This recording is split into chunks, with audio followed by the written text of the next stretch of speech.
Welcome to the next lecture on the reflection of electromagnetic waves. In this lecture, as you can see, this is the figure from the book itself.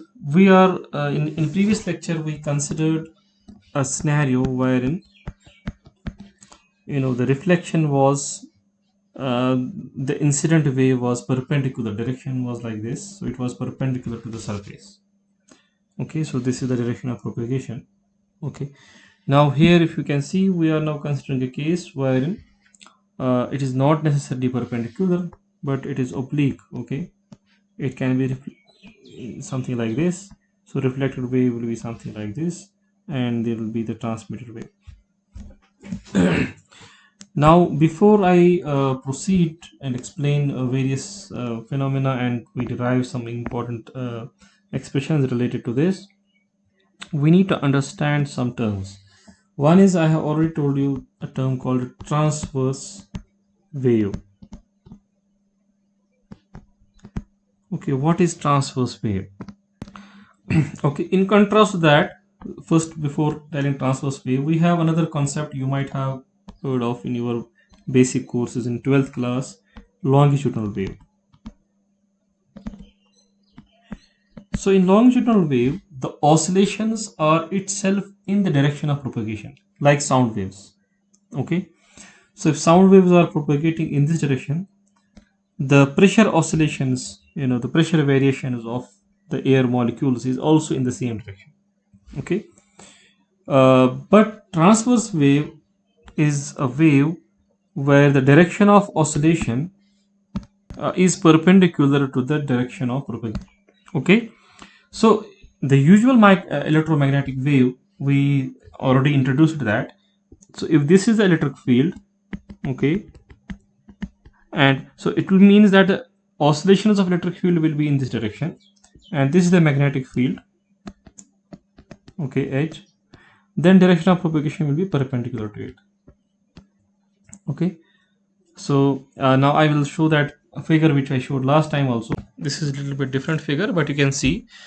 So your electric field is the red color, magnetic field is the blue color, and direction of propagation is here, I think, Y. And electric field is oscillating along the z-axis, magnetic field is oscillating along the x-axis, B. Okay, and direction of propagation is perpendicular. So this is transverse wave. Okay, this one is transverse wave. The other important concept which is very important to understand is that it's called polarization. Polarization of wave. What does polarization mean? It specifies the orientation of oscillation. It specifies the orientation of oscillation. Now in electromagnetic wave there is an issue. We have here two components which are oscillating. Electric field is oscillating, and as well as magnetic field is oscillating. So what should we consider? So it is a convention, the definition of polarization in electromagnetic wave is that the orientation of electric field determines the polarization. Okay, this is very important concept, you should bear in mind. Now what we will call this wave, which wherein electric field definitely is perpendicular direction of propagation. So we will basically see the direction of electric field actually like this. Let me just, so here is the direction of propagation, and electric field is varying in this direction, and it is not changing direction. That is important. Electric field is varying only in this plane. We call this linear polarization.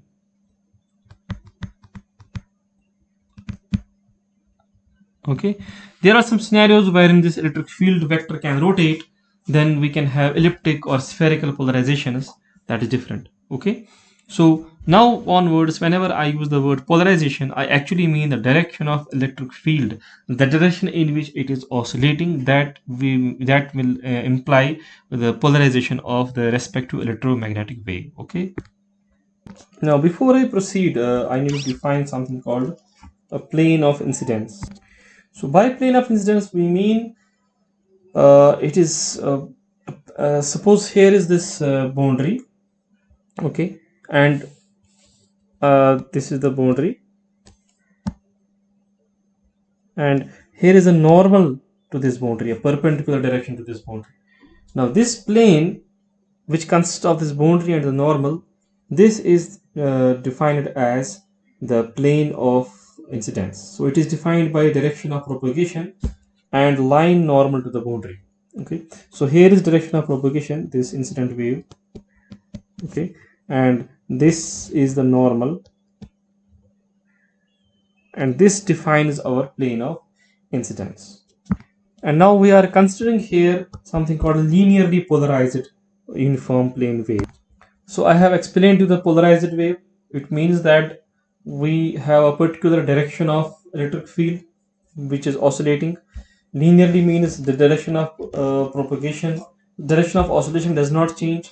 Okay, and here we are having electric field and magnetic field, but right now we are considering this type of polarized wave. So here is suppose direction of propagation, electric field is like this, perpendicular, definitely, and the magnetic field is in the page, so we show like this dot, it means it is in the page. Okay, so we can say that magnetic field is normal to the plane of incidence, right? So because as I defined, this is the plane of incidence, so magnetic field is like this, perpendicular to the plane of incidence. It is in going into the page, okay, going into the screen right now. And we have, a two trivial cases. One is that suppose this is the boundary and electric field component is parallel to the boundary like this. Okay, this is one case. We say then that the polarization of this electric field component is horizontal. This is the horizontal polarization. Okay, or electric field component is perpendicular, to this boundary. Electric field component is perpendicular, then we call the vertical polarization. So depending upon electric field is perpendicular to this or it is parallel to the boundary. Okay, and this is in case of usual when waves are striking the earth. For waveguides, okay, for waveguides we have different terminology. We say that a particular EM wave is transverse electric,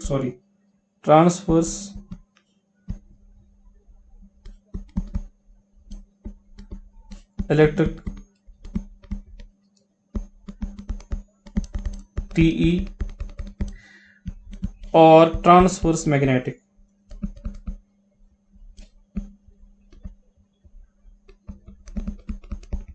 TM.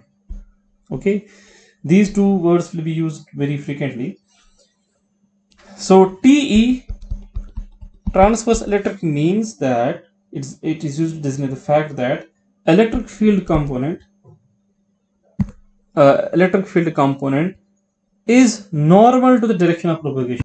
Okay, similarly TM will mean that magnetic field component is normal to the direction of propagation. Okay, so we will see it later. These terms will be used again and again, T and TM. Okay, it depends upon, now if electromagnetic wave is such that the electric field component is normal to the direction of propagation, then we say it is TE wave, otherwise it is TM wave if magnetic field is perpendicular only. Now look at this. Now here we have electric field component with a particular polarization. Now what do you mean polarization? Just look, this is direction of propagation, right? This is the boundary. Okay, this is the normal, this is the angle of incidence, and electric field is perpendicular in this way. Okay, so it has two components definitely. If we take this as our rectangular coordinate system, so it is Ex and this is suppose z direction, Ez. So this is x and this is z, then this will be y. And magnetic field, as I told, is in the page, so I will write here Hy is like this. Okay. Now, corresponding to every component of electric field, now see, we have a propagation constant beta, which we defined in previous lecture, or we call it a phase constant also, which is beta equal to omega under root of mu epsilon. Okay. Now, this is corresponding to electric field. Now for mu epsilon. Now for electric field in the x component electric field and y component electric field, we will have the components of this phase constant also, as you can see in this figure. Let me zoom it. So here is we write here beta I. Beta I is the phase constant corresponding to incident wave. Okay, corresponding to incident wave. And here is the angle theta I, angle of incidence. So same angle will be here also. So now it will have two components. So electric field along x direction is Ex component and this is Ez component. So it will have two components, beta x and beta z. They will be given by the simple geometry that beta x will be equal to, it is already written there, beta x is beta I sine theta I and beta z is beta I cos theta I. Okay. Now after this reflection, there will be two parts. One will be the reflected wave, the other will be the transmitted wave. Okay. Now corresponding to reflected wave, again, suppose I have here ER. Let me zoom it up. ER is a reflected electric field and it has also the components along x and z direction. And correspondingly, you have the I will write here beta R. This is the phase constant corresponding to reflected wave. Okay. It also will have two components, beta x equal to beta R sine theta R, where theta R is this reflected angle, and beta z is equal to beta R cos theta R. These are the components of phase constant corresponding to the two components of electric field. Now the continuity condition for lossless mediums like vacuum or free space, the continuity equation demands that the continuity of tangential components of electric and magnetic field on boundary. They demand that the two phase constants should be same in x direction. So it means that beta I sine theta I should be same as beta R sine theta R. Okay. And same is true with the transmitted wave also. See, the transmitted wave, we call that ET, electric field component. It also will have two components along x direction, along z direction. Then again this beta, I will call it beta T, the phase constant corresponding to transmitted wave. It also will have two components, beta x along Ex direction and beta z along E direction.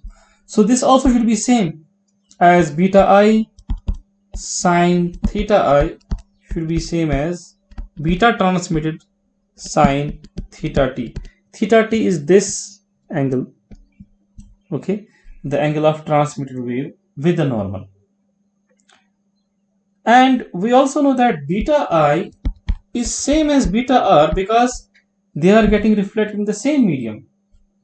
You see, the incident wave and the reflected wave, they are in the same medium. This is medium 1, this is medium 2. So beta I and beta R are same. Let me call that as beta 1. And angle of incidence is equal to the angle of reflection. This is very well known. Theta I is equal to theta R. So what will then we get from these two equations is, this one is a trivial equation, okay, and the other one will be now beta I sine theta I is beta t sine theta t, or we can write as sine theta I divided by sine theta t is simply beta t upon beta I, okay, or if I reverse this, sine theta transmitted divided by sine theta incident is beta incident divided by beta transmitted. And we also know the relationship between this beta and velocity in a medium. We recall that beta is omega under root of mu epsilon, and velocity of light is, or electromagnetic wave is 1 over mu epsilon under root, right? So beta is omega by v, right? So beta I will be omega by vi, and beta t will be omega by vt. Rather than saying vi and vt, I can say that velocity of light in medium 1, let me call it v1, velocity of light in medium 2, let me call it v2. Okay, so the sine of theta t divided by sine of theta I, since it is beta I over beta t, which can be written as v2 over v1, because beta is inversely proportional to the velocity, and which is same as omega under root of mu1 epsilon 1 divided by omega under root of mu2 epsilon 2, which is under root of mu1 epsilon 1 divided by mu2 epsilon 2. This v we call as the phase velocity. Phase velocity. This you might have seen something similar during optics. This is also called Cinahl's law. This is how it comes. In particular, I will tell you one fact that we have lot of direct materials which have very less losses. Okay, so just a fact you remember that most of these materials have same permeability. Let's note by mu naught. And suppose medium 1, right here, medium 1, suppose medium 1 is maybe some non-magnetic dielectric, and this is medium 2, which is free space, as an example. So what will this ratio become? Under root of, so this is same mu naught epsilon 1 divided by mu naught epsilon 2. We assume that they are same, as I told that for most of the materials which have low loss dielectric materials, they have same permeability. So what will this become? It becomes under root of 1 under root of epsilon r relative permittivity, right? Because medium 2 is free space, so this epsilon 2 is actually E naught, so it becomes relative permittivity. And what is this under root of epsilon r? It is actually called index of refraction.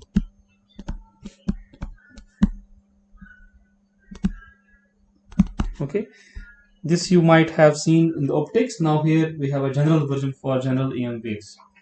Now coming back to the components of electric field intensity. Now what will be the x component and y component and z component? Now before I proceed to write the components of electric field and magnetic field, there are some important points which are not clear in the book, so I will try to make it as simple as possible.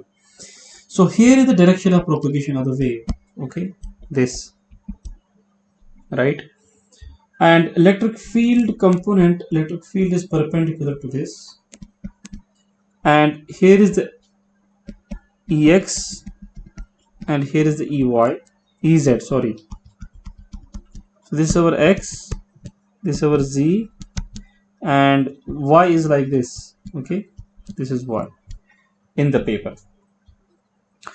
Now when we write wave equation, if you remember, we write wave equation like this. So e some e naught e to the power minus j beta, and then the direction I will write here, suppose L, where L is along the direction of propagation. So L is here along this direction. Okay, but in terms of x and z and y, what is this L? Let's see that. So for that we had first see that this angle is theta I. Okay, as you can see, theta I is the angle between normal is along z direction, and between the incident wave. So if this is theta I, then this is 90 degree. So this will be pi by 2 minus theta I. Okay. Now let's see the components of, so if this is now the x component of length is along this direction, this is x, this is z. So this x will have two components, or this z will have two components. So one will be, let me use different color, red color. So this will be z cos theta, and this will be z sin theta. Okay, similarly this will be x cos of pi by 2 minus theta, and this will be x sine of pi by 2 minus theta. And which component should we take for defining the direction of propagation?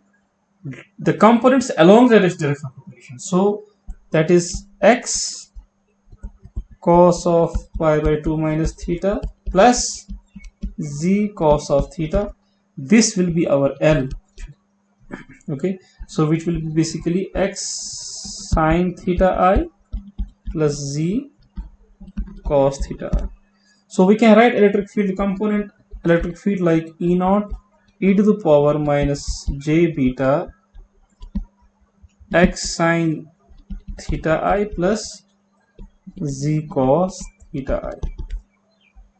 And as a vector, if I write here E, electric field is equal to E naught e to the power minus j beta x sine theta I plus z cos theta I. Now I will write some vector which is actually the vector in which electric field component is varying. Okay, definitely that vector is here perpendicular to the direction of propagation. Let me write that vector, although not written in the book, but I will write it. Let me write that vector as suppose v. Okay, so we will have two components. One will be along the x, the component along the ex, and the component along the ey. What will be that? So ex will definitely be then E naught cos theta I and e to the power minus j beta 1, because we are in surface 1, x sine theta I plus z cos theta I. So this is even more clear from this diagram, if you see it already here. Okay, so this is the ex, this is the ez, and this is the ei, and we can write them component wise. And what is ey? Ey we are taking, because we are considering the direction of y. In that direction there is a magnetic field component, so no component of electric field can be there. Okay, so it is 0. And what will be ez? Now see ez. See, as such you think of ez as E naught sine theta I, but there will be a minus sign here. Look at it carefully. Why there will be a minus sign? Because wave is propagating in this direction. Okay, electric field is perpendicular to the direction of propagation. This x component is this way. Although I am showing easy component in this way, but it is actually in this direction. So this EZ component in this direction is definitely E naught sine theta I e to the power minus j beta and other terms, but because it is propagating in this direction, this vector has to be in this direction. That is why this is z, so it has to be in minus direction. Okay, that is why it is Ez is equal to minus E naught sine theta I e to the power minus j beta 1 x sine theta I z sine cos theta I. Now, what are the components of magnetic intensity? Components of magnetic intensity H. See, Hx is 0, right? Because we are considering magnetic field in the direction of y. Y is in the paper. I am drawing a dot here. So there is only one component Hy, which is as defined in previous lecture, E naught by eta 1 e to the power minus j beta 1 x sine theta I plus z cos theta I, and Hz is also 0. Okay, so we will have then the wave impedance will only be defined in the z direction, because the x direction of magnetic field is 0. The in y direction it is defined, z direction is 0. Okay, now this wave impedance can be defined as wave impedance Zz is the symbol here. It is Ex divided by Hy. That will be equal to if you see it, it is E naught. Welcome to the next lecture. E naught cos theta e to the power minus j beta 1 divided by the Hy, which is given. So it gets cancelled out and it becomes eta cos theta. Okay, so this is the wave impedance. Here we have dropped the subscript of theta I, because wave impedance of two regions in the z direction will be same. Okay, so we are considering this direction, this z direction. Okay, that is why I have taken Ex and Hy, as in previous class also we have defined this wave impedance. Now we can express the wave impedance in terms of reflection coefficient also, right, as we have done in the previous lecture. Let's see that. Now let's take the wave components in z direction only. So let me write this as Ex1. So it will have two components. See, one is E naught cos theta I, and then along the z direction only, the component that retains is z cos theta I, and then plus the reflected part, so that will be gamma times E naught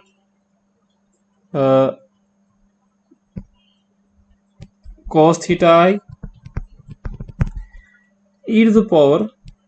Now since it is reflected part, so if you look at this figure also, here the z direction is here in this direction, Ez, and here it is in this direction, right? So this e to the power, here it is minus j beta z. Now this z direction will change, it will become j beta 1 z cos theta r, which is the angle of reflection, which is same as angle of incidence. Okay, so this concept is same as we have done previously also. Why it should become here plus beta 1 z cos. So I can write it as E naught, in short, cos theta I, because theta is same as theta r, and the magnetic field component, that also will have two parts. One will be E naught by eta 1 e to the power minus j beta 1 z cos theta I. And then again, as in previous lecture, when we did the case wherein the electromagnetic wave was normal to the ordinary, the magnetic field component has to change the sign so as direction of propagation remains same. So it is gamma times E naught by eta 1 e to the power j beta 1 z cos theta I. Okay, so this will be equal to, now at the boundary what will be the impedance? Zz equal to Ex1, the electric field component, and magnetic field component z equal to 0. So let's put it here. So here is the ratio, and we will put z equal to 0. We get this will be E naught not cancel, and eta 1 cos theta I, and then this will be simply 1 plus gamma divided by 1 minus gamma. You can see if you put theta I equal to 0 as the previous lecture's case, you will get it eta 1 times 1 plus gamma minus divided by 1 minus gamma. Now in the reflected part, so the transmitted part, sorry, this is the normal, so this is theta I, and this is the transmitted wave, so this is theta t. What will be the impedance in direction of z? Same as the expression we got here, eta cos theta. So the impedance in direction of in the region 2 also, zz, will be eta 2 cos theta t. Okay, where eta 2 is the intrinsic impedance of medium 2. Now by continuity conditions, so by the two impedances must be same, so it means that this eta 2 cos theta t must be same as eta 1 cos theta I 1 plus gamma divided by 1 minus gamma. So solving this, we will get that the reflection coefficient gamma should be equal to eta 2 cos theta t minus eta 1 cos theta I divided by eta 2 cos theta t plus eta 1 cos theta I. This is the general expression. If you see again previous lecture, you have to put theta I equal to theta t equal to 0. You will get gamma is eta 2 minus eta 1 divided by eta 2 plus eta 1. Okay, and by similar analysis you can get the transmission coefficient.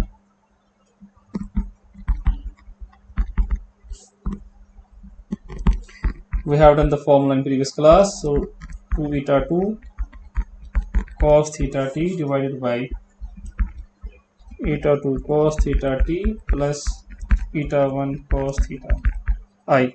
These are called Fresnel's formulas. Okay, now this was the case when electric field was in the plane of incidence, that is, this was the direction of propagation, electric field was perpendicular, magnetic field was into the page. Now the other case is if this is direction of propagation, magnetic field is perpendicular and electric field is in the page. The formulas will be almost symmetric, but electric field has to be changed with the magnetic field. Analysis is given in the book. Read it yourself. You will get similar equations for the same. Okay, so with this I think I will wind up the discussion about basic phenomena of electromagnetic field. In next class I will start waveguide and how the EM waves propagate through waveguides. Thank you.